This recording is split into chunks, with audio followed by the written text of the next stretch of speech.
Welcome back to Retail Therapy on the Sunday Scaries podcast feed. My name's Will DeFries. In the studio with me today, Barrett Dudley. How's it going, Barrett?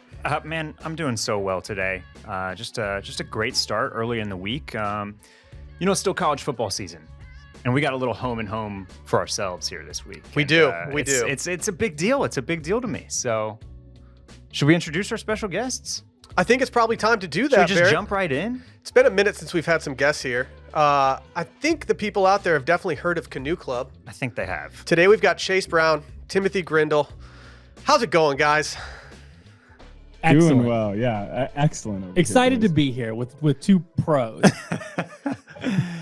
Well, you guys are professionals yourselves. Along with Canoe Club, you do the customer service podcast over there. So, y'all know what you're doing as well. You got the soundboards behind you, professional looking setup. You got the microphones. I think it's 4 professionals in the building today. Let's go. I like that you think of us that way. When I look around the room, it feels less to me than what you guys have going. But we'll get there. We just need a soundboard with all these little things. I need more buttons in here. Is the what we're lacking at this point. Once you get the soundboard, that's when you really feel official. It's like, okay, I'm gonna hit, all I do is hit the theme music and let it fade, but I feel like a DJ. Yeah, I frequently say that when I'm over there, I'm on the 1s and 2s, and I had to do that for the first time in years a few weeks back, and it's kind of daunting. It's a little overwhelming, and I never could figure out how to I get the buttons at the ready and do the sound bites at the right time, and so that's a practice skill as well. It looks cool, and you can tell you've got the confidence that you know it. Well, usually we start every episode complaining about the weather here because we can't wear the clothing that we want to wear. And being that, Sunday Scaries, Retail Therapy, you guys are in Denver, Boulder, right? Or Boulder. Boulder. Sorry, Boulder. Sorry.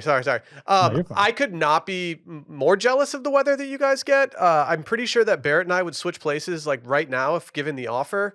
How cozy are you guys getting lately with your just outfit choices?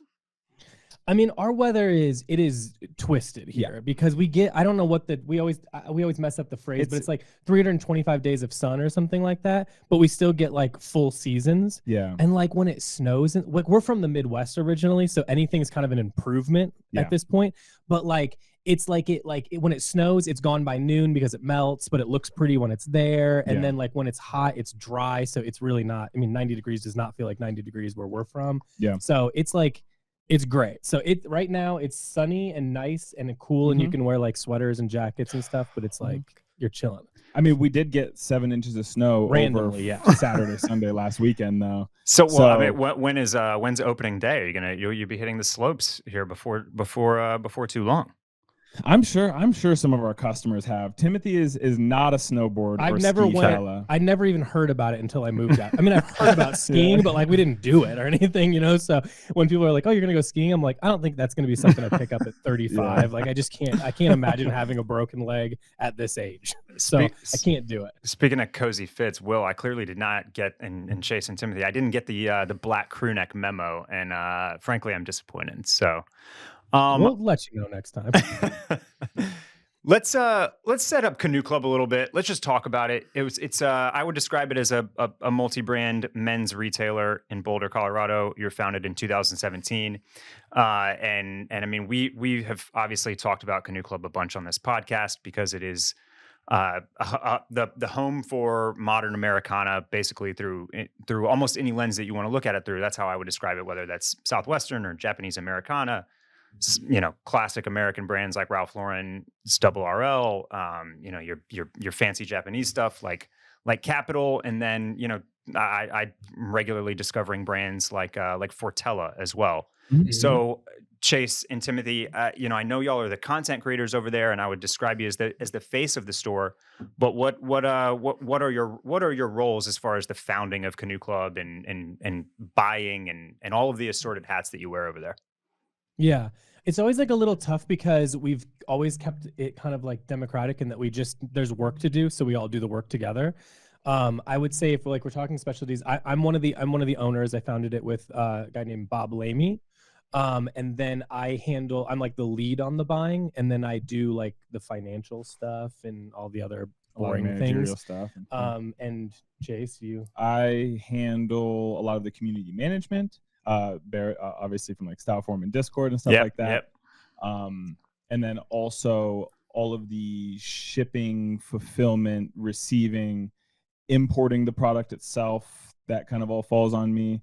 And then, as Timothy mentioned, we all do a lot of other things in between, and we do as the, well. But we those do would the be podcast the two together. Like we podcast. don't actually create any of the content. Like we have people that work harder than us that do all that. We just sort of get told what room to go into and then what to talk about. Well, Chase, you forgot male model on your list of things, though. Yeah. A famous male model. It happened. I was just around, and I think I was the one default to wear the clothes for 4 years or so. So. Well, I think I kind of discovered Canoe Club through, as you mentioned, Style Forum. Y'all are like an official affiliate over there, and you've got a really active thread. And you know, one of the things that I immediately noticed, like right away, that y'all are doing so well is like the editorials and the your favorite fits of the month, which you know can be found on your website. And I feel like that's one of the reasons why Canoe Club kind of elevated so quickly to becoming, you know, really like a destination place that so many people know about and talk about. Is that did you kind of envision it reaching the level that it has when you started it? I mean, me and my partner have always said, like, we don't want to do anything unless we think the opportunity to be the best at it exists. Now, I think that like that can be interpreted by anyone to be like what our best is might not be what other people's best is. And we never wanted to be like, it wasn't like an intention to be like enormous. We just wanted to be the best store. So we wanted to have a selection that made sense to us. That wasn't just like at the time when we opened, so many of the stores were like one thing. It was like, you're a workwear store or a streetwear store, or whatever it was. It just felt very like pigeonholed. And it was like, that's not how people dress, in my opinion. It's like much more eclectic. Like people blend all sorts of things, and that's what we wanted to do and what we wanted to be. We wanted to introduce new brands while still having like interesting choices like Margiela or something like that mixed in. So that was like the curation that's the version of the best to us. And then we wanted to be like really community oriented and like approachable and normal. Cause it's just like, that's what, you know, Chase and I grew up on like internet culture and like the forums and everything. So it's like, we knew that these are just like normal people that want to shop, that just have like, you know, high interest in like unique things. And we just wanted to be a store that didn't feel so like old Barney's. We didn't want it to feel like yeah. How did you guys get into it? I think we're the best at that, but how'd you get like the retail or the fashion bug? Was it from the online forums and blogs, or was this something that was in your life beforehand? Because like I know, Barrett, you've worked in retail. My dad had retail stores growing up. I started working retail later, and I never really like knew that I was into it, but I think it was always a part of my life in a way that I couldn't really step away from. So when we started this, it was kind of natural. Yeah, I mean, I've personally always worked in retail, and then in college, like I worked for like Red Wing and Levi's, and that was like, those were like my part-time jobs. And then moving out to Colorado, I guess I've just always worked in retail. I've always been interested in clothing in some regard, whether it's through skateboarding or going to shows or, you know, anything of that realm. And I know Timothy is pretty much spot on with that as well. Yeah, I mean, I got into clothes just because like we didn't have like loads of money for clothes, so I had to kind of get obsessed with them through what I could. And like my grandmother had like, she's super into Ralph Lauren, so she had the Ralph Lauren book when I was a kid, so I would just like leaf through that when I stayed with her during the day. And I just got like really, it was more than just fashion, it was like the lifestyle stuff. I was like just super into that, and I got really obsessed with it. It was just like, you know, you want what you can't have kind of thing. Yeah. And then like we, you know, we both grew up in like the hardcore scene, so like there was like that DIY mentality is basically how I got into what I do. It's like I started like touring with bands and stuff, and I didn't like making money that way, but I liked like building the websites and making the merch and sell, you know, like doing all like that almost like business side of that. Yeah. And fashion was such a huge part of it. So I went back to school and finished up so I could work in fashion. I had to kind of make up a degree because they didn't really have exactly what I wanted. And it doesn't matter anyway. Ultimately, it was just about making connections after that. So like I got out of school and I started working for I emailed, said it before, I emailed like literally 100 boutiques, and I was just like, somebody will answer. The first place that answered, I moved to Chicago like a week later and just took any job that was fashion related that I could possibly get, and then ended up working at a couple boutiques there that sort of So and I worked wholesale. which ones were those that you worked at in Chicago originally? I worked for a really long time at a store called Independence in Chicago. Okay. Yeah. So I was the first employee there. So like a lot of like the shelves that they probably still have were like I built, and I was heavily involved with there, and then I did a wholesale on the and helped with Oak Street Bootmakers, which was connected to that at the time. Yeah, that it's not surprising to hear that, because like I feel like some kind of heritage shops like Blue Owl or Independence were kind of like the precursors to Canoe Club, and it's just then y'all took it and you leveraged Discord and social media and Style Forum and just like everything that y'all have done so well, and kind of like just really kind of took it to this next level where you're frequently talked about and just on the radar of everybody from throwing fits and Sunday scaries to GQ. So it's really cool to see what y'all have accomplished out there. I think I'm going to start talking when I ask dudes about how they get into fashion. I think I'm just going to be like, all right, did you work in retail? Did you skateboard, or did you listen to like punk or hardcore music? Because it's one of the three. Yeah. Well, I love, we always joke about that too. It's like between guys coming to the store, joining Discord or whatever, it's like, all right, like for instance, we had a fellow in the store the other day, and Timothy was talking, and he looks him up and down and is like, "You're from Boston, like you're like a hardcore kid." You can just tell by the tattoos and general energy. It's like you didn't work. He's not a UPS guy, so it's like there's only so many jobs they have. It was like tattoo guy, UPS guy, barber. Yeah. Are you working retail in some way? Well, I loved what you said about, it's kind of like you want what you can't have. Because I always had, I think a lot of people that are into style have thought about, potentially having their own boutique because you get to do this curation and all of that. But really, it's just about like you get whatever discount on the clothes you want. Oh, right? dude, the discount was like the best thing. That was one of the toughest parts about quitting my old job. I was just like, all right, I'm going to miss working with all of you, but at the same time, I'm going to miss 40% off of like really expensive scented candles and shit. Yeah. There was, as Will mentioned, we've both worked in retail, and for a while, I really thought that what I wanted to do was become a buyer.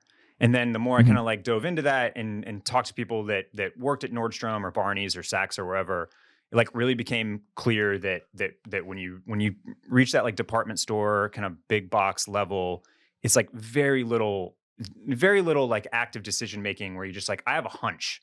It's really like looking at spreadsheets and numbers and all of that. So at a smaller store like Canoe Club, do you get to kind of go off your gut a little bit more? Sure. I mean, we never like don't do that, if that makes sense. Like it's always been a situation where it's like, look, gut overrides everything else, because if we don't have that, like I just don't think, especially even though like after COVID, like we grew a ton and it changed like the dynamics of things by a lot. But at the same time, like I just don't think you can look at numbers, but like in fashion, you're always working a year ahead anyway. So like the numbers that we have on something like basically a year ago, the way I'm thinking about it, even though that's current, that doesn't feel like always like relevant information. So you kind of are forced to go off your gut like all the time. And then it's like, luckily because we've created these spaces for ourselves and our customers to like communicate, we can use like real-time information from our customers, like, through Discord or Style Forum or whatever it is, and gauge out like the interest in any brand or like what people are talking about or what people are shifting towards. So it's more just like, I think that's still considered gut because none of that information is on paper. It's certainly not in Excel, but it's like you do have a lot more information on hand. I mean, even through Instagram anymore than when I like bought for a store, 10 years ago. That was more just numbers, and all you'd have to go off of like sell through of the year before and be like, I hope this applies, right. But it doesn't always, it didn't always apply. So the way that we're doing things now is it's definitely adjusted, but we're just kind of leveraging, like you said, like outlets we already had to just learn more and better serve the customer. So it doesn't feel like a big differentiator, but it is. Yeah. Is when you talk about kind of like fielding research from or engagement from your customers, is that how you like land on something that maybe like it almost like doesn't feel like a fit, like something like Essentials I noticed was a brand that y'all brought in I think last year. And it feels like a little bit different. It gives the overall like look of the store like a little bit something new. Was that was that something that was customer based, or is that like does that just fit in a different big picture way? I don't know. I think that's more just the gut thing. Like that's just like you see people doing like for example, like I love Lemaire, and if you look at Lemaire versus like something like Engineered Garments or something, there's not that much difference. It's just the approach is different. But like the key like philosophies are pretty similar. Yeah. You know, it's like it's inspired from vintage workwear. It's built, and then it's just being built out of different materials and like taking like, you know, minimalism versus maximalism. You know what I mean? And it's just like, and it's just kind of like it's two different sides of the same coin. And a lot of that thing just always feels like that to us, where it's like, I know people are like, Essentials is one that like confuses people or something. Kinda, but number one, that's kind of what we want to do, because it just makes us different than every other store. Every other store, it's like you can go, they carry these 3 brands, so I bet I can guess the other 3 brands they carry. Right. I don't really want to be like that. Number one, I just don't believe that's how people dress. Yeah. Because we watch like younger kids come in the store and will cop like, you know, in Orslo type 2, and then they're wearing it with like, you know, Essentials, you know, sweatpants and sneakers and shit. And you're like, yeah, that's how people actually dress. You're mixing and matching all of it together. And maybe like if you don't see that, or we don't put that out there, then you never have that point of view, because you just didn't see it unless you saw your friends doing it. So we're trying to act as like people's friends rather than act as like just like we have one you know, singular view of how things can work. I mean, in the concept of like buying for yourself or buying for your customer, how much does being in a college town affect that? I mean, you're so online versus, you know, the brick and mortar. I'm intimidated as hell from college kids and high school kids alike. Like, I mean, do you worry about buying for that younger demographic? I mean, there's definitely brands that we say, oh, that's going to crush it in the store. You know, like Capital in Boulder in particular gets a great response, both from the younger college kids to the wealthier hippie folk who live in Boulder as well. And like, there's kind of that, but like you said, we are so online. I guess we do kind of break it apart in some ways, but I really truly believe in eclecticism, like as a theory. And that's basically all we're doing, is it's just like, just put it all in a place. And as long as we stand by every individual thing, people will get it. And I think that like, that's the thing. We have a lot of like, you know, like we have like a parents' weekend here or something with like, you know, like the college. And then it's like, we're watching that, like, you know, moms and dads are shopping alongside their sons and daughters. Like it doesn't feel like one thing or that. It's like we can kind of cater to both, and you can kind of freak it in either way. You know what I mean? If you want to like dress a Lemaire blazer down, you can make it look pretty streetwear or whatever the hell your style is, or you can go the opposite way and, you know, make it super formal and clean and wear it to the office. I mean, and I'm pro either version, as long as you're buying cool stuff. And I like that answer a lot. It's like you're kind of holding up a mirror to what you're seeing out there and what people are actually doing, and that makes a ton of sense. Well, I was thinking about the same thing that you were, though. Like, you know, it's just we're in Austin, we're a college town as well, but like I just don't get the sense that the University of Texas kids, like, I don't think I could find one that knows what Engineered Garments is. That's fair. Yeah, that's fair. But I think that there's 2 ways to look at it. Number one, this isn't an if you build it, they'll come sort of thing. Like if you have this stuff, it filters the right people in because they're looking for it. You know what I mean? The second version is like, you're right in the sense that like CU Boulder is like kids from like LA and New York. You know what I mean? Yeah. So it's like it's like people that are a little more like ready to go or have heard of some of this stuff. So that helps a little bit. Yeah. But I don't know. We're still turning, we're converting kids regularly into Canoe Club. I'm sure. Cult members. I mean, did you guys just have record tie-dye numbers when Dead & Company rolled through town this summer over the 4th of July? Listen, we do up the store a little different when that's, because first of all, these Dead & Company people, they can be hippies all they want, but they got money. So Will is one of these. Yeah, well, the ticket prices alone like might actually stop people from actually shopping in the store. How many times did you go this year? I think 3. Technically, it depends on how you look at it, but you could either go anywhere from 4 to 6. So wait, did you come to Boulder? I did not. As much as I would have liked to go to Boulder, I didn't plan well. And when I pitched it to my wife, she swatted it out of the gym. So it wasn't exactly, doing the 4th of July in Boulder when like there's other things going on for a Dead & Company show, it's a hard sell when you have a wife and kid that just don't really feel like doing it. Totally. It is buck wild here. Boulder's when crazy. It drops. I've said this story before, but there was a period a couple years ago, lady was in the store and I was like, oh, you know, just holler if you need anything. And she goes, oh, you know, I used to live in Boulder. Jerry was still in the band. So she gauged her life as like on the lineup of the Grateful. Oh yeah. So Boulder shows out in an insane way. I had the chance to visit Boulder twice when a buddy of mine was going to school there, and I was here at Texas. And my two trips there were they were, in a word, buck wild, like you said. That place really, really knows how to party. Yeah, I did a college visit in 2004, I guess, and it was pretty quick after my dad was like, "Yeah, you're not going there." Like, you know. Yeah. No, that's not surprising. Yeah, all the drugs they're just there. You don't have to like ask. Yeah, he's like, it looks great. Illegal. No one gets in trouble. Yeah, it's like they were, lawless and I up didn't by the have college. to. Yeah, but I feel like, you know, over that last 15 years, Boulder, similarly to Austin, has gotten much more expensive and a lot of money pouring into the city. Like, you know, I feel like y'all kind of live at the intersection of that. But how has it affected Boulder just in general? You know, like what's the vibe like out there? I mean, I think it's like confusing for us only that like you've been here longer than I have, and it's definitely changed a ton. Yeah. But at the same time, like I didn't know it like prior. Yeah. So I know that it's probably even crazier from that point. I mean, just through COVID, they like opened up a lot of like tech offices like Google, Twitter, et cetera, et cetera. Yeah. And they moved a lot of the executives out here for like quality of life moves is what they call it. Yep. So it's good for business, bad for, I mean, or Renting a good home. for, yeah. If you're trying to buy a home, Right, it's like right. New York pricing, and not it's an as option. competitive. Well, because they're not allowed to go up or out. There's all these like crazy hippie rules that are in place so that you don't, Yep. you know, you can still Same- see the mountains and Same stuff. here. Same So, here. Yep. And we Yeah, don't I even think have it's mountains. like pretty similar. Yeah, yeah. It's obviously Colorado as well. Got a ton of outdoor stuff. You ever think about like, are you trying to integrate stuff like Arc'teryx, or are you just kind of like siloing yourselves off from outdoor industry? Well, I mean, it's a tricky question because when we opened, we were very like sensitive about let's not do any of that because Yeah. I think that like it's just so prevalent here. I'm like, there's like you walk down the street that we're on, you're gonna run into a dozen great like outdoor like Patagonia. yeah, if you name it, they've got a store Yeah. on Pearl Street. because For it's, sure, it's so for sure. it's such a big deal here. So you know we've done brands that go down that kind of like gorp sort of thing where it still makes sense with what we're doing.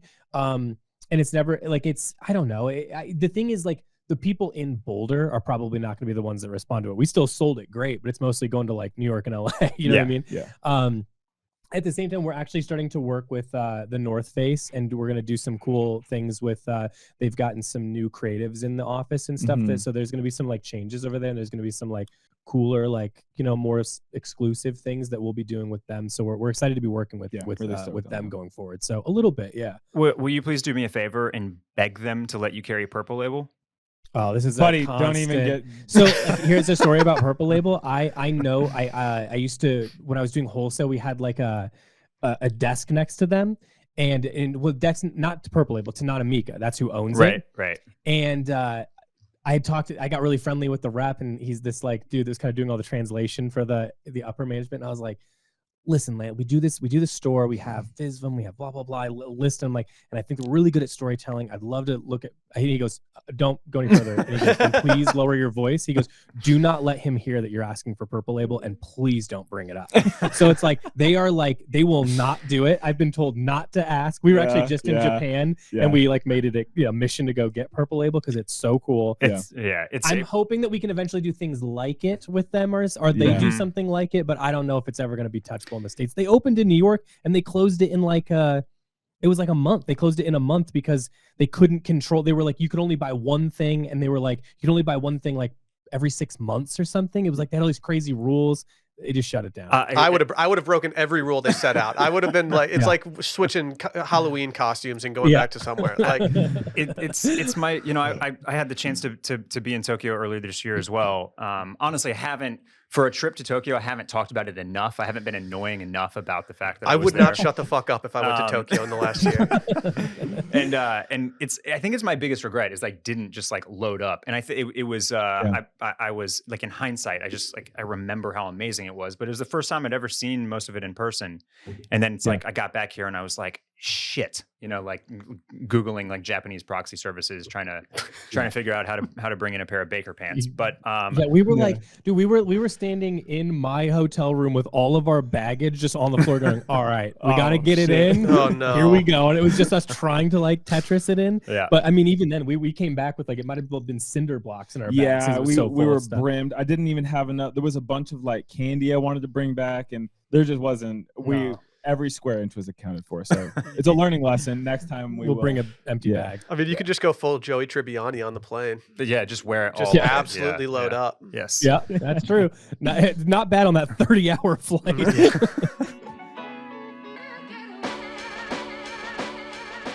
Before we dive into our next subject, let's hear from our friends over at Blueland. Did you know that an estimated 5 billion plastic hand soap and cleaning bottles are thrown away each year?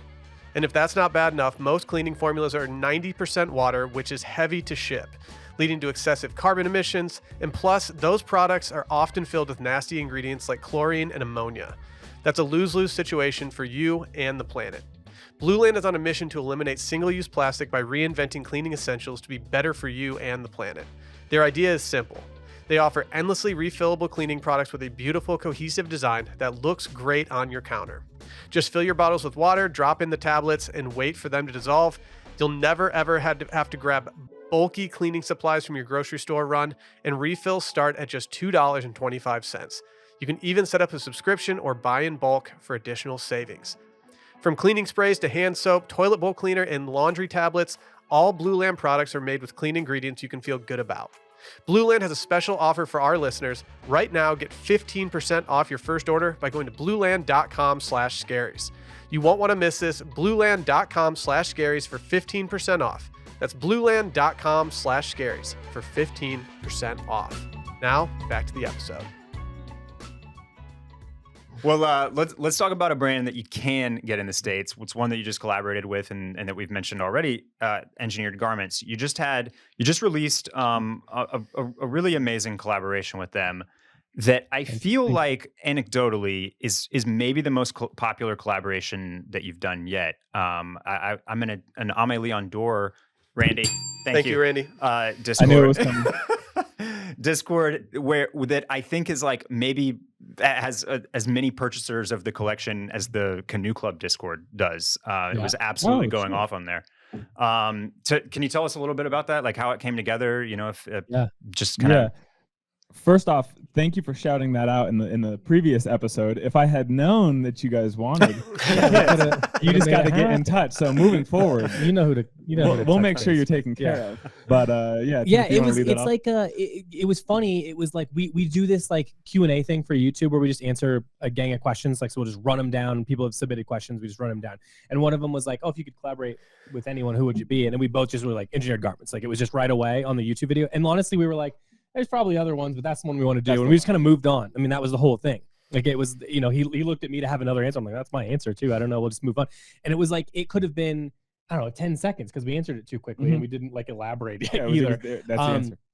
And they've mentioned before that they really liked what we did on YouTube and through the podcast where we do deeper dives into brands and talk through things and educate the customer and bring them along with us. And it was always super flattering that anyone would say that ever, but it was especially flattering when it's like the Engineered Garments team. And they had watched that video and said, hey, if you guys are really interested, let's start talking about what that might look like. And we're like, great. And so we just basically took like a kind of, I don't want to say general, like we had this like mood board that we basically made around like, here's what we think makes sense with Engineered Garments. Here's what makes sense with Canoe Club. Here's where I think that they overlap, and let's find somewhere in the middle.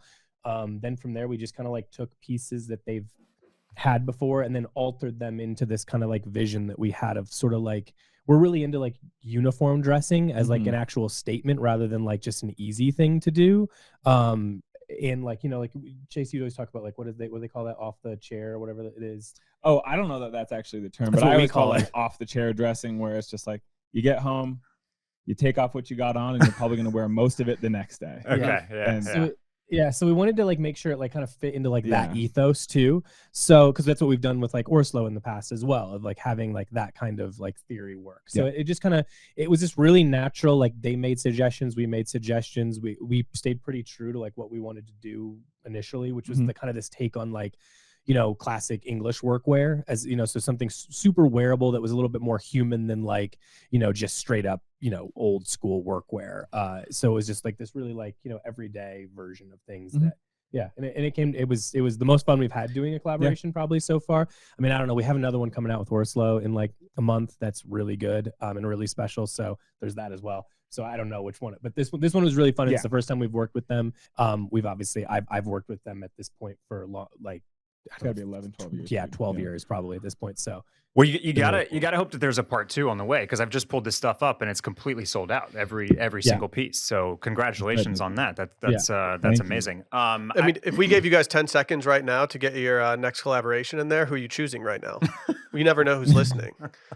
I mean, I think we'd love to do Capital, but they don't do any of that kind of thing. But it would be cool to work with them in some way, just because not only do I just love what they do because it's so fun and interesting and everything, but like and Chase met them. They're such cool people. Yeah. And it'd be really cool to, to work with them in some way. So I don't think that one's going to happen, but we'll still throw it out there because we didn't think the other one was going to happen and it happened. So you never know. One little tidbit that I think I caught on one of the Discords is that this storm color that you did for one of the sets, it's a club coat and the fatigue pant. This was based on like Japanese mailman.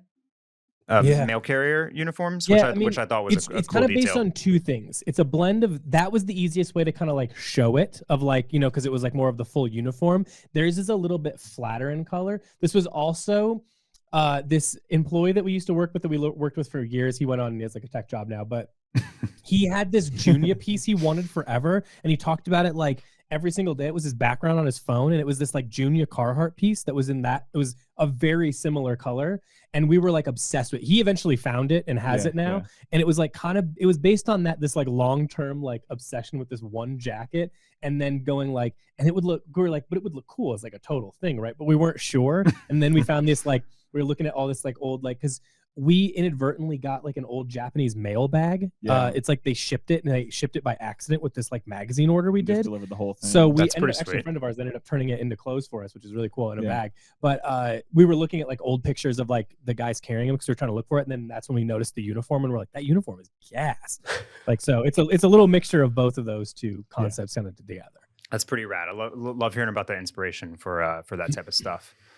I feel like engineered garments pretty well known. I think one of my last questions, kind of like shop wise, was if you could give us any lowdown on kind of like incoming brands, or maybe some brands that are a little bit off the radar that you're super stoked on and excited about, kind of headed into to the end of the year and maybe 2024.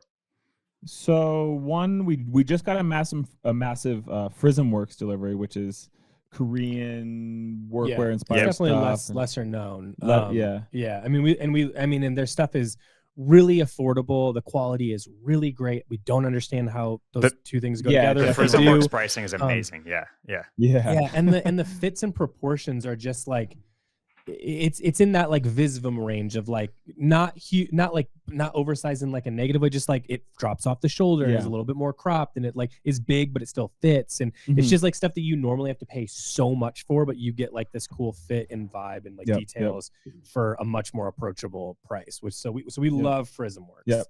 We got Coddle on the way. Coddle from Japan, if you're familiar. That is a super unique, like into super like unique dyeing techniques, and like they're crazy. Like they pull out thread, they unspool thread to dye it in the same dye that's used on a denim, so that they can respool it and then use that on these older machines. Like it's really like they raise the alpacas themselves and then hand dye it up from like leaves that are it's crazy. This is that Japanese craftsmanship. You just nobody else is doing that. Can you imagine not raising your own alpacas for your menswear line? It could not be me. I know. It'd be so embarrassing. Cutting corners. Yeah. Hey, quick question, quick personal question while on Frism, back to Frism Works real quick. As a small boy, certified small boy, like 5'8", like 145 pounds, like can a medium fit me? Because there's no smalls. Oh yeah. Yeah. Well, they don't make smalls. It's they medium, don't large, no extra smalls. large. That's that's the whole what's gamut offered to us. Yeah, you'd be fine. Yeah, medium would be great on you. All right. Thank you for that. Well, I want to dive into some in-out lists that we've made them prepare. But before we do that, let's hear from one of our sponsors for this week's episode, and we'll kick it right back.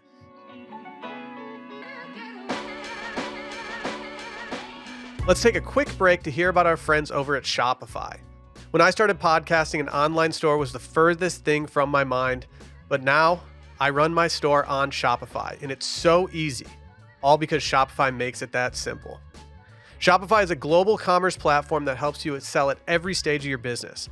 From the launch your online shop stage to the first real life store stage, all the way to the did we just hit 1 million orders stage?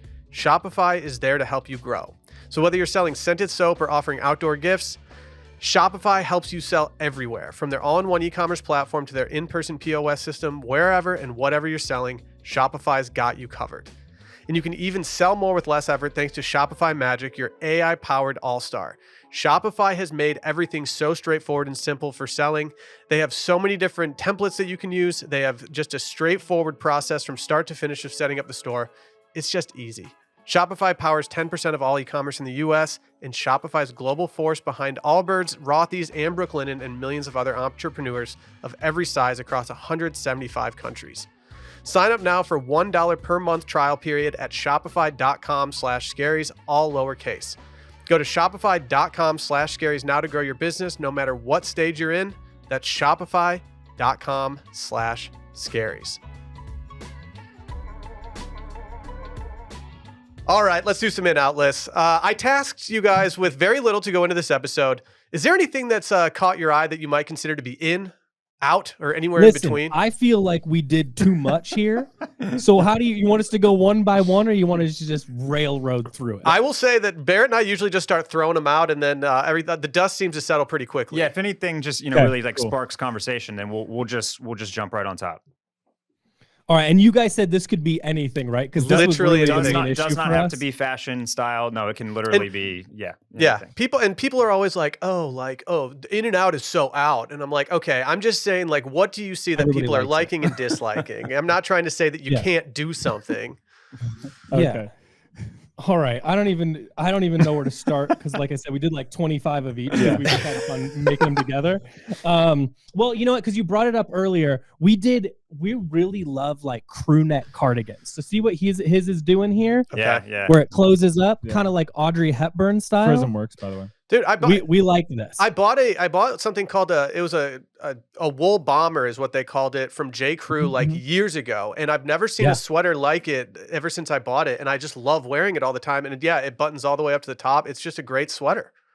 Yep. The only ones I ever had before this were like Comme de Garçon, and those are great, but they're like really thin and a lot more delicate, so they're like a little harder to pull off. Like you have to like kind of like freak it a little bit more. But when it's like a little bit more oversized like this, it like changes it entirely, and it just becomes like this really like I love the way it falls, and like you can button it all the way up. You can like wear it a lot of different ways. Yeah, well, I would say this actually fits like a bomber. Exactly. Well, like with a cardigan, when it comes down and it hits you where it hits you, sometimes like if you're built like me, it doesn't exactly do you a lot of favors around the waistline, and you see a picture of yourself and you're like, oh no, that's what I look like. Whereas like having that full chest coverage kind of evens everything out and makes it feel a little more like it's a finished piece. It's nice.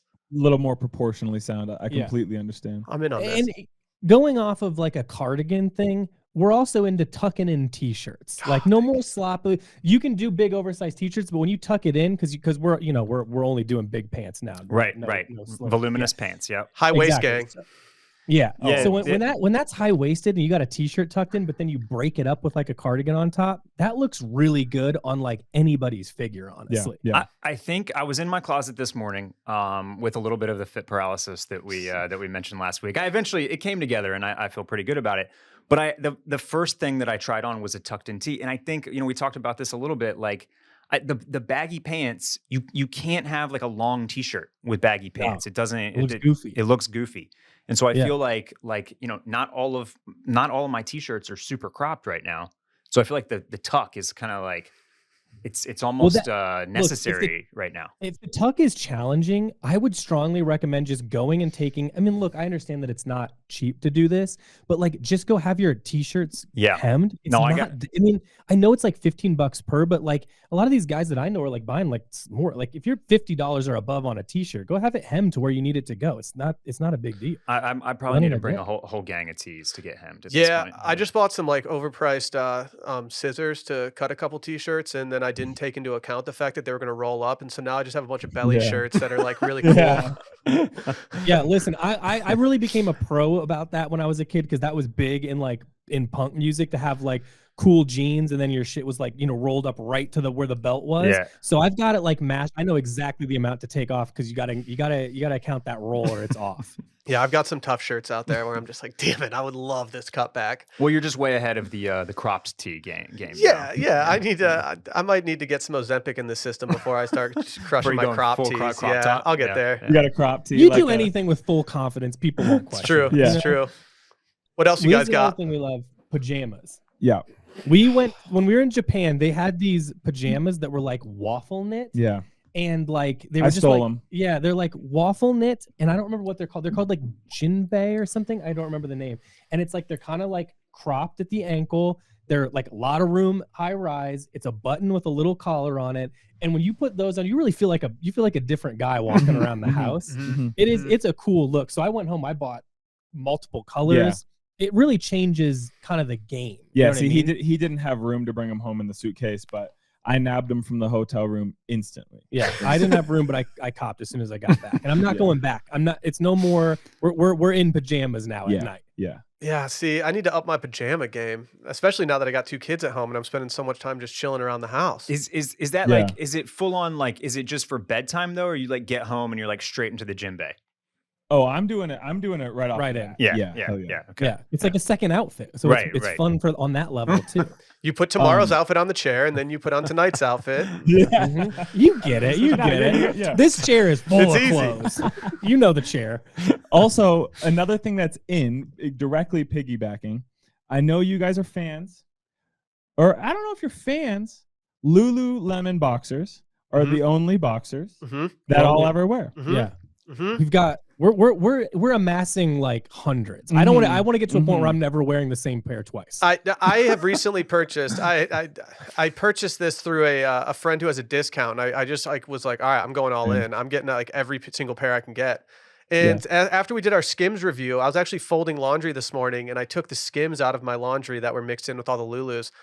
And it pained me a little bit, Barrett, but I put the Skims at the bottom of the pile. Wow, straight to the bottom. What length of Skims are you dealing with? I went 3-inch. I kind of wish I went 5-inch, if I'm being honest. Yeah. Like I think the 3-inch is riding up a lot, and I think the 5-inch would have had a little more staying power on the thighs.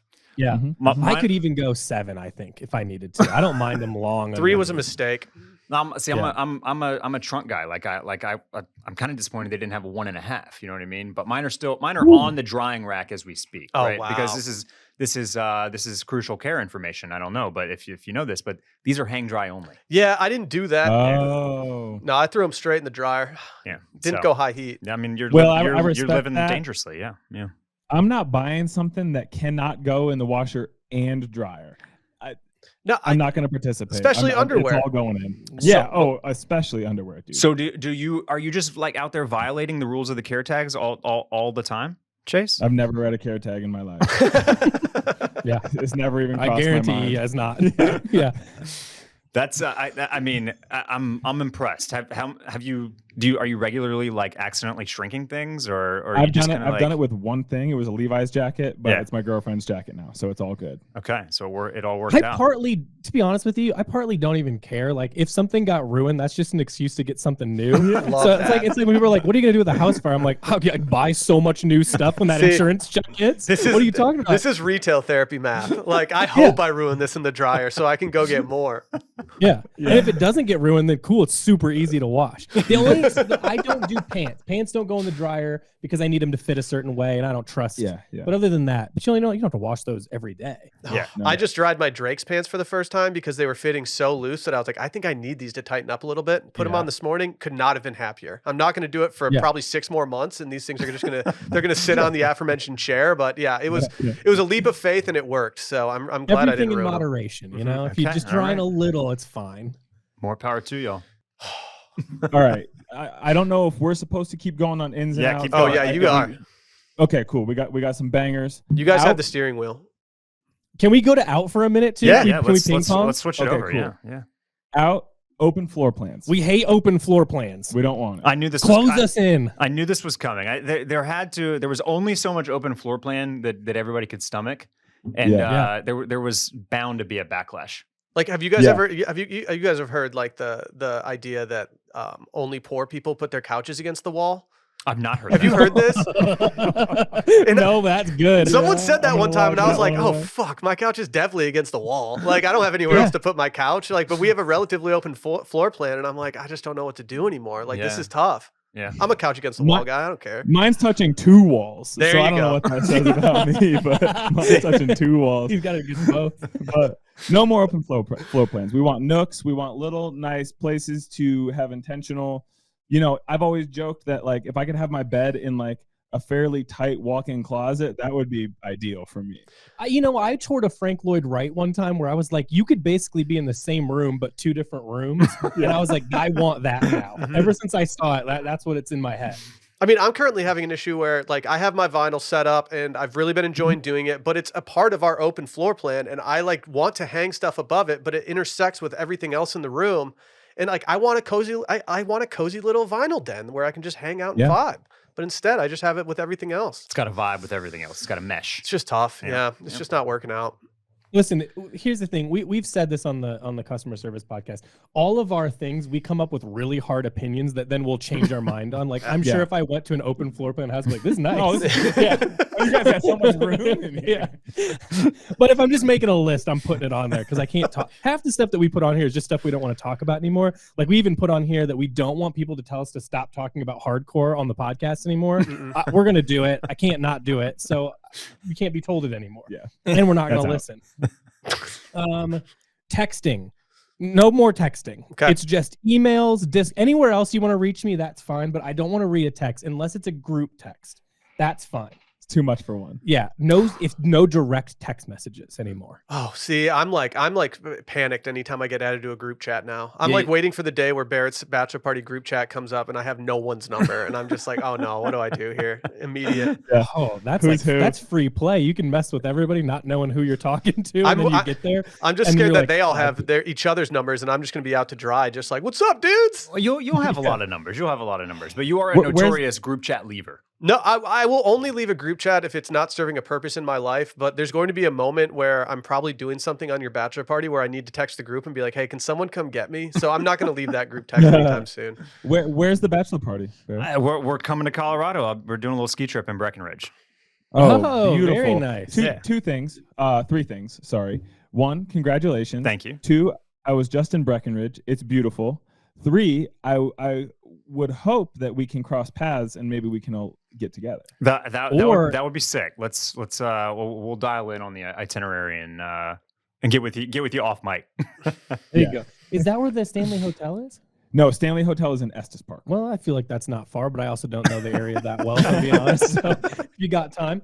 You know what? That actually goes back to our inns. I don't know if you guys have heard of this. This is a new on my radar recently. Have you ever heard of cryptid core? Cryptid core? No. Okay, so I just saw this because we initially just put UFOs because they seem to be back in a big way, and we're pro it. Like, it's time, release them, release the pictures. Yeah. But we also, I saw this cryptid core, which is basically like, if you imagine the aesthetic of like the beginning of the Blair Witch Project, that's sort of it. And I'm into it. It's like 90s Midwest. It's good. It's like an American football album. Oh man, this is like middle school field trip meets like Stranger Things. I'm actually very into this. Yeah. Cryptid core is good. So that's the end list. Think like disposable camera. Yeah. Okay. See, anytime you can look it up and they have a mood board going. There's a lot of them. And there's just a toad on there. Like, that's just a vibe. Yeah. Randy, what do toads listen to when they're vibing together? I don't know, the blarb music, extra gloopy music. Have you guys heard the gloopy song or whatever? It's been going viral lately on Twitter and TikTok. Is it like doom metal? Oh no, it's some dude like made his own. Can you describe this, Randy? You're gonna do a much better job than me. I can't describe it. I can only describe what people said it sounded like. It sounded like people like 2 bacterias chilling in like a pool of slime. Like, this is a cool concept. Yeah, it is just very gloopy and like very synthy. This guy lives in Boulder, by the way. Yeah. No, he definitely lives in Boulder. Yeah. All right. What else you got? Here's another out. Look, this, he's covered in them, but no more tattoo talk. No more. It's fine to get them. Can't talk about them. Not answering questions about them. I don't want them to have any meanings, and if they do, I can't hear it. Yep. Yeah. I feel like that one is permeating the culture though, because I try not to ask people about their tattoos anymore. I feel like that. I'm way too scared to ask anyone about their tattoo. Like if I'm asking you about your tattoo, I'm taking a leap of faith that you like me. And like if like I remember I was looking at like a waitress's tattoo recently, and I was like, I want to ask her about this so fucking bad. Yeah, like, don't do. And I just couldn't. Like you just can't do it. And like all I want to do is the be right like, thing. Where did this come from? You did a from? service to America. Yeah. As someone who doesn't have any tattoos and has been toying around with it for too long, like I'm probably going to be an insufferable guy if I ever make it happen. What do you got? You have none? I have none, but like I'm very ready to take the dive, and I'm essentially just waiting on a couple creative materials to come in before I can set up a little consultant appointment. So we'll see. Wow. Okay. Let me throw in a little tidbit. You should get a massive eagle on your chest, and then call it, and that's it. Have nothing else. We've been talking about like what we think is cool is like not guys covered in tattoos, but if you have like one big ass one on like your arm, like you were in the military, that's pretty hard. That might be harder than having all the tattoos. Yeah. Well, like I agree. You made one badass decision instead of like maybe like, I don't know, like 13 mediocre decisions. Well, it's not cute, right? Like it has no like purposeful like fashion aesthetic. So in that way, it's like much more. It's just like it's way tougher. I'm actually getting I'm not getting an eagle on my chest. I'm actually just getting something on my forearm that says "Don't ask me about my tattoo," and I'm just going to stare down anyone that looks at me. That's pretty solid. Yeah. That'll work. That'll work. Okay, let's see a good in or out. Out AirPods Max or Pro. We only want the good ones, which are we like the old ones only. We like that long stick or short stick, but I don't know noise canceling. Okay, all right. And that what now you're not talking about the wired ones that you're both wearing right now, are you? No, we just do this because it plugs in the thing because we can't have the two wireless at the same time. Plus, I don't know if that affects.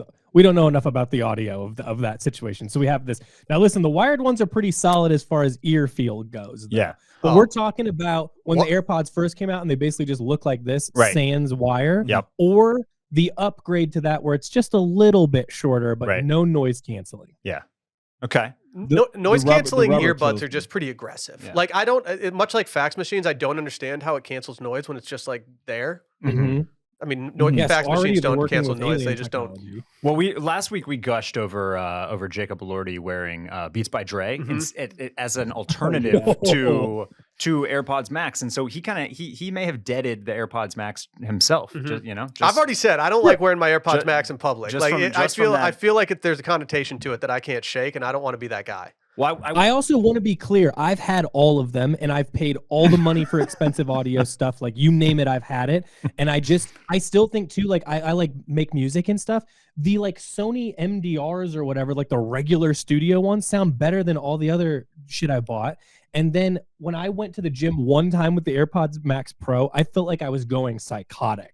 Like, cause you can't. It's like as if you took one of my senses away and then were like put me out in public. And I feel like. It's too much. It's aggressive. Okay, I'm trying to think if there's any important ones. Vintage stores charging too much. We're done with that. It's got to stop.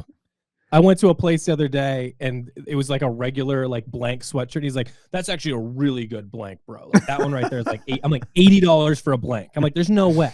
There's just no way." It's gotten out of hand. These younger kids think everything's worth a lot of money. It's too much. Yeah, I saw a TikTok the other day that somebody was kind of making fun of vintage, and it was a girl. She puts on a shirt and she says, "This is my vintage blouse. I know it's vintage because it doesn't have a tag in it." Damn, is that all it is? You don't have to have a tag. I was at a vintage store recently, and I was trying to find stuff for Halloween, and I stumbled upon like a tie-dye Jerry Garcia shirt that should have been priced at like probably $175, $200 based on the market for it right now, and it was $38. And I was like, well, I'm gonna snag this up. Brought it to the register. The guy pulled it up, and he was like, "Dude, this is a cool shirt. Who is this?" And I was just like, "Just wrap it up. Get it out of here. Wrap it up fast. Don't start looking on eBay." I was like, "You're not. If you look at this online, I'm going to be paying way more, and I'm going to walk out of here angry."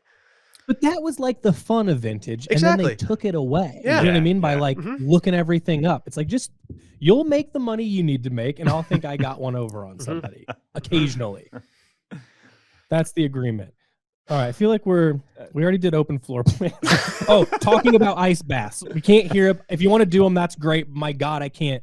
If I have to have someone try to explain it to me again, it's like I know what feeling really cold feels like. I don't need you to walk me through what it's going to do. Yeah, you're no longer special when you're doing a cold plunge. Everyone can do a cold plunge, and everyone can go longer than like 10 seconds in it at this point. I could have done it dry. I could have never done it before, and you could have shoved me in a trash can, and I would have been fine. I would have muscled it through. I lived in Chicago for like 15 years. I'm fine. I feel like y'all have a customer out there right now that's listening to this podcast, because he was just in the store talking about ice baths. Buddy, it's any customer that lives here in Boulder. They all got ice baths. Everyone's got an ice bath. Texting, found out. Oh, we don't like individualism. And this is what I mean by it. We think it's like, I miss the old days where everyone kind of had the same, like, there was only like 3 types of raw denim. Yeah. And if you saw a guy with it, you're like, he's got one of the 3 brands that are doing that. And it was like fun to talk about it in the same way that like we did the drop of VG and then everyone was posting pictures in the Discord or sending them to us. And they were all kind of wearing the same thing in different ways. But it's like, yeah, it's cool to have the same stuff as other people. I can't handle if somebody else has got it, I don't want it. I don't like that. We got to go back to wanting the same things because it's cool. I like group thought in like social situations. One person orders a drink and you're like, oh, that sounds good, and then suddenly everyone at the table's getting them, and it's just like, all right, now we're all bonding over this common experience. It's the monoculture, shared experience.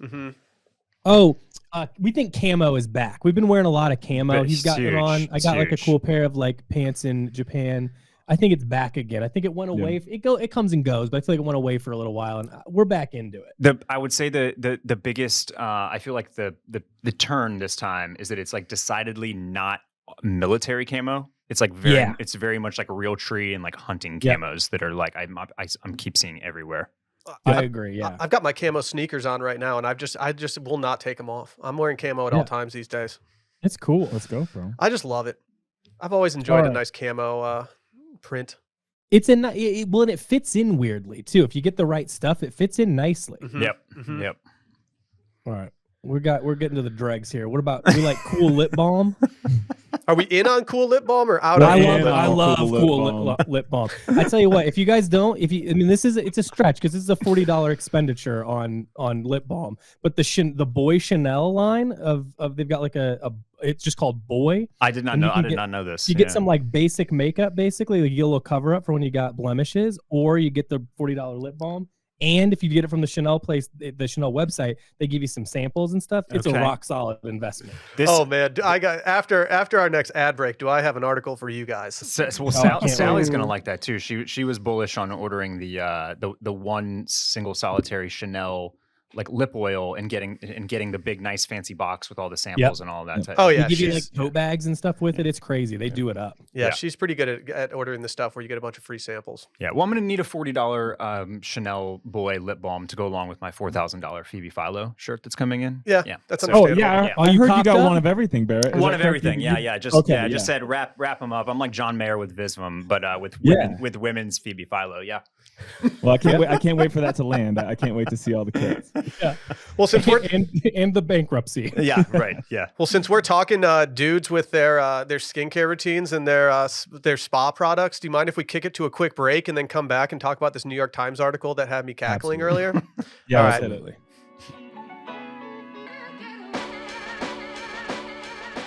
Before we continue, how about a word from our friends over at Green Chef? Green Chef is a CCOF certified meal kit company. They make eating well easy with plans to fit every lifestyle. So whether you're keto, paleo, vegan, vegetarian, gluten-free, maybe even pescatarian, or you're just looking to eat more balanced meals, Green Chef offers a range of recipes to suit your preferences. You can enjoy your greens while being green. Green Chef is the most sustainable meal kit, offsetting 100% of the plastic packaging in every box and 100% of their carbon footprint and emissions. They make cooking easy so you can spend less time stressing and more time enjoying delicious home-cooked meals. They even have pre-made and pre-measured sauces, dressings, and spices so you can get more chef-curated flavor in less time. Green Chef is America's #1 meal kit for eating well, with dinners that work for you, not the other way around. Like I said, it fits every lifestyle and diet, so you don't have to worry, even if you're on that Mediterranean diet like so many other retail therapy listeners. It is such an easy process to order your food, and when it comes in, it all tastes delicious. Right now, if you go to their website, you can see next week's menu includes caramelized onion cheeseburgers, turkey with cranberry bacon pan sauce, and even coconut shrimp noodle bowls. That all sounds delicious, especially in the panic room. Go to greenchef.com/scaries130 and use code scaries130 to get $130 off plus free shipping. Again, that's greenchef.com/scaries130 and use code scaries130 to get $130 off plus free shipping. Green Chef, the #1 meal kit for eating well.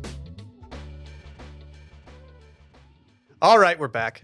Here we go. I've got a New York Times article that I'll be honest, I'm surprised that no one sent it to me and I stumbled upon it myself. It says, young men seek answers to the age-old question, how to be hot. Are you guys familiar with looksmaxxers? No, please tell me more because I'm very interested in this article. I wasn't familiar either. Are you guys familiar with a guy named Dylan Latham? No. He has 1.2 million TikTok followers, which seems like a lot. That's a hot name. To be clear. He's a good-looking young man. I don't know if he's still in his teen years, if he's like 18 or 19, or if he's emerged to his 20s yet. He's 18. He's 18. Okay, cool. That's what I'm Perfect. reading here. Yeah. So we're allowed to roast him because he's an adult. Yeah.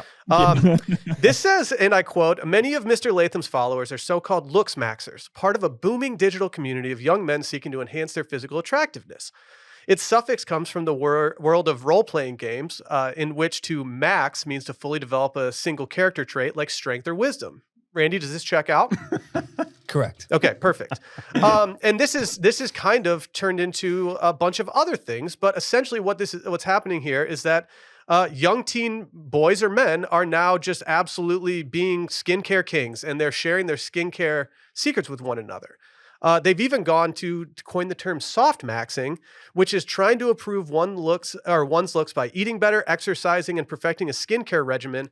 Essentially anything short of taking steroids or going under the knife, which I love the idea of like high school boys being like, I can't wait to go under the knife and get like my face evened out. As I turn 18, man, I'm going to buy a pack of cigarettes and go into the knife. Mm-hmm. I mean, you guys have seen American Psycho, correct? I'm going to assume that you've at least seen the skincare part of that. Sure. Of course. Well, there's another influencer out here whose name is Syrian Psycho, and he took he took inspiration from American Psycho. He's also a young lad himself, and it says always a great place to pull inspiration from. Yeah. Well, he said it says a September video from the TikTok user Syrian Psycho, who promotes soft maxing to his 1.2 million. Apparently, if you're doing this, you just have 1.2 million followers. Yeah, it's a starting point. But he bemoans the experience of going to a restaurant while mewing, the technique that involves placing the tongue under the roof of your mouth, which looksmaxxers believe makes the jaw grow square and stronger. And then starve maxing, which I don't know what that means, and I don't know if I want to look it up. It sounds like an eating disorder to me. Yeah, they have looksmaxxers. No, they branded it. It's different. Yeah, so they did rebrand it. It's their term for extreme fasting. But this is my favorite part. Syrian Psycho gets a nice little part of this column. It says when he was 18, he watched American Psycho, the 2000 film, and his takeaway from the film was not its satire of consumerism, but that it was an aspirational lifestyle guide. Quote, when I was watching it, I was like, damn, I wish I had his skincare routine, his morning routine. The only part that isn't perfect is his psychopathic tendencies. Oh, yeah, those. Yeah. Oh, yeah. Those ones that all add to this. Yeah, but cool taste in music, everything else solid. But so to put a little bow on this column, they also go on to talk about facial gains, which do you guys ever strive for facial gains? I do. Because this is it offers advice from everything from eyelash care to hollowing the cheeks, but they also have some things that I will talk about. Mogging, which is looking better than someone else. That's a term that I just want to put into my rotation. Like, dude, I'm straight mogging right now. Yeah. They also have bone smashing, which this is a joke apparently within the looksmaxxer community. It's where one breaks their own jaw or cheekbones in order to make them grow back stronger. And then they have something called puberty maxing, which I didn't want to Google because I don't need that on my search history. Let that one rock. Should we be scared of the... think they you just said the community? Like, where do they hang out? I think just on TikTok and on like their TikTok lives. Yeah, Sweetgreen's probably a good place to start as well. The kind of the creepy undertones here, and the article gets a little bit into it, is just that like a lot of this is like rooted in like incel message boards. Yeah. And so I remember like hearing and reading like 5 years ago about some of this just like insane stuff about like how basically like these guys think you can't get girls unless you have like the hunter eyes, which is where like your brow like is shaped a certain way, and the mewing and getting the square jaw. But I did want to cue up the Miranda Priestley groundbreaking GIF when looksmaxxing was described as eating well, doing exercise, and like taking care of your skin. Like, yeah, that's typically a good way to look your best. If someone approached me at 18 and said, "Hey, man, we got to start looksmaxxing," like I would be like, "What are you talking about?" Like, I do not care at all.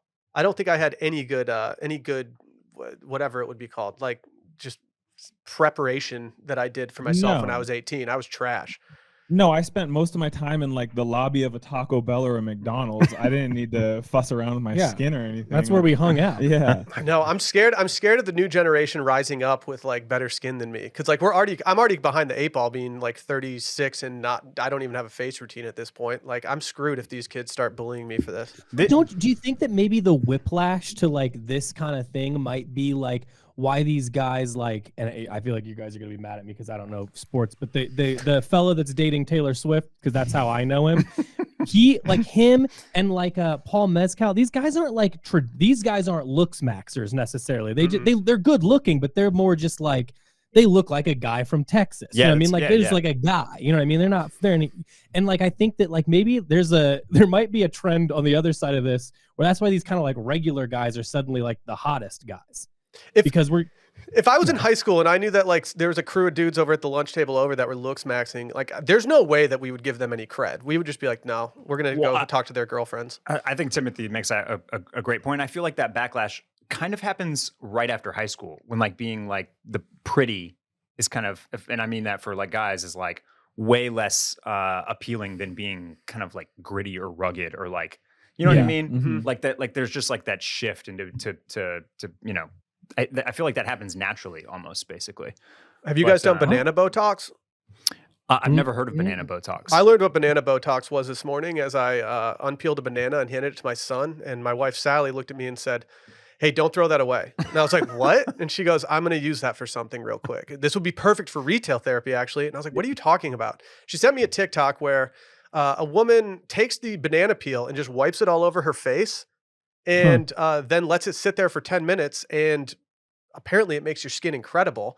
Sally did it this morning, and I looked up the effects of this. It says it moisturizes your skin, prevents wrinkles. It's loaded with antioxidants and helps moisturize your skin, helps redness and inflammation, and you can let it sit for 10 minutes. You remove it with a warm towel, and then you add moisturizer or oil after. Whole squad on their banana I'll grind. definitely do this. This feels kind of like whenever it's like free and kind of gross. That's when I'm really involved in it. Yep. This is the type of looksmaxxing that I can get behind. Completely. Yeah, I had a buddy in college with a beautiful smile that whitened his teeth by doing exactly what you're describing, but just taking, the inside of the peel, putting it on your teeth for 10 minutes, and he had a good smile. Oh, that's what he said. I'm going to go home and do this. So you can banana Botox and banana teeth whiten. I'm going to be mogging so hard when I'm done with my banana Botox. Tomorrow when you come in, you're going to feel like an idiot when he's so good looking. Sally did report back that it was hard to tell immediately, but her skin did feel glowier and tighter. That's enough for me. I just had a dermatologist appointment, and she didn't mention anything about bananaing my face, though. So what's up with that? I would call her and get your money back. Yeah, let me know who that is so I can avoid going there in the future. How many TikTok followers do you think she's got? That might be your problem. Well, I don't think it's 1.2 million. So yeah, that's a good point. You might want to get a new one. I think all the looksmaxers are just like training to be TikTok stars. I don't think they're actually trying to do anything else. That's probably right. If you're wondering where they hang out, I did a little research here. They have a Discord server called Mogwarts, which is the Opera Academy where only the best looking men and women get to have, and there's a week wait list, so you can go to Syrian Psychopaths. 8 weeks. Whoa. That Discord, now I want in. Everything you sold it. I'm like, God, I gotta see the pictures in that. They're gonna be like, who let all these old guys in? And we're just like, what? Like, we're not that bad. We're like, no, we got bananas all over our face. Should we do some wish list items? Have you guys prepared any wish list items? Did we tell you to prepare any wish list items? I did not prepare any wish list items, but we can make things. Yeah, don't worry, we got it. Well, you and I can go first, and then we'll pass the baton over there. What do you got for us, Barrett? They work in Canoe Club. Of course, they got wish list items. Yeah, that's true. That's true. Well, because we have Timothy and Chase from Canoe Club on here, I had to go Canoe Club. I think Tough decision always. There's so much to choose from. But I think I'm going with the Needles suede clog sandal, just because. Good. I don't know if I'm going to use this properly, but like when I show up in the Needles suede clog sandal and you're just in your regular ass Birkenstock Bostons, I'm going to be mogging all over. No, you're not going to mog. Dude, don't mog on me. You're not allowed to. Yeah, you're gonna have the feet up on the desk that day just to establish dominance. Yeah, because this is like just next level. Like I've graduated. This is the PhD of the Birkenstock Boston, basically. I don't have a current wish list item, but because I have you guys here, I'm actually just going to crowdsource this from you. Where can I get a crew neck cardigan that is not gray with holes in it like the one in my closet currently? Prism Works is the one. We both have like multiple colors of those ones, and if they drop more colors, I'll buy those too. It's like it's nice. It's off the shoulder. It's roomy. Chase is wearing it now. It's got the knit is really interesting because it kind of changes patterns halfway through, and but at the same time, like it's not loud. Like you it's can not super fussy or anything. Yeah, so you can wear it with anything. Over stuff. Say no more. It's going on the wish list. Man, I just I've had a hoodie from Redone on my wish list as well from Canoe, really, and it looks like it's gone. The stuff moves quick. Yo. Was it the red one? Yeah, I mean there were a couple of them, but the red one was pretty. Kept restocking it, but it just goes too fast. The price point is too good for how cool that thing is. The catch is it basically fit exactly like a Visvim hoodie. Yes, so that was word on the street is basically like a jumbo for like what a quarter of the price or something. Exactly.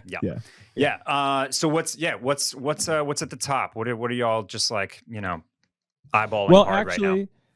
We just talked about it, skincare routines. Well, I also just started washing my face this year. Like, welcome. It's no joke. No, I've been fortunate enough to not have to play too many games, but I did start washing my face, and the Margin cleanser I really love. It's probably the only product I use. I also have the moisturizer. I don't find that I use it as much, but I like how the cleanser feels.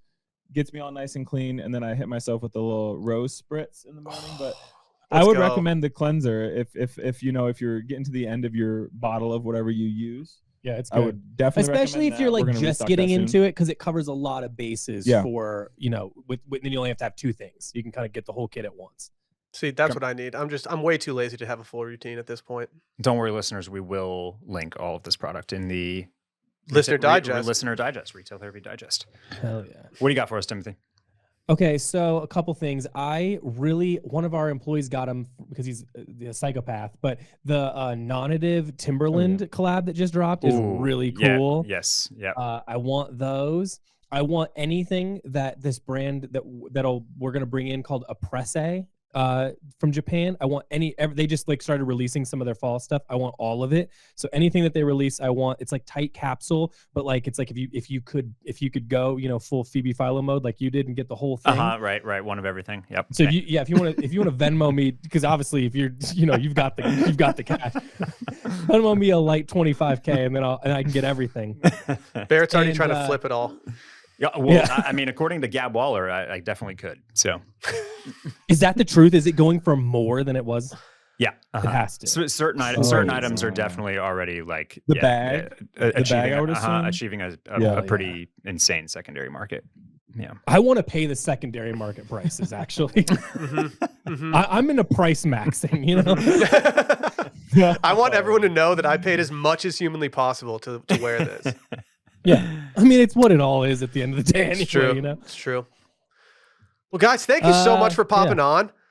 Of course. Yeah, this guys, was a pleasure. This is such a pleasure. I wanted to say one thing. It came to me yesterday, and I just want to bring it to your listeners and ours as well. I knew this would be a fun conversation. You guys feel like. Like if you guys are the light version of the Pokemon, we're the dark version of the Pokemon. You know what I mean? Like I feel like it's just a good pairing. Yeah. It's been a pleasure chatting with you guys. Yeah. Thank you for having us on. Yes. Yeah, thanks y'all for being here, and we're looking forward to popping over to your place pretty soon. Yes, absolutely. Yeah. All right, guys. Well, we'll catch up with you guys later. But until then, we'll see you guys. Later. Peace.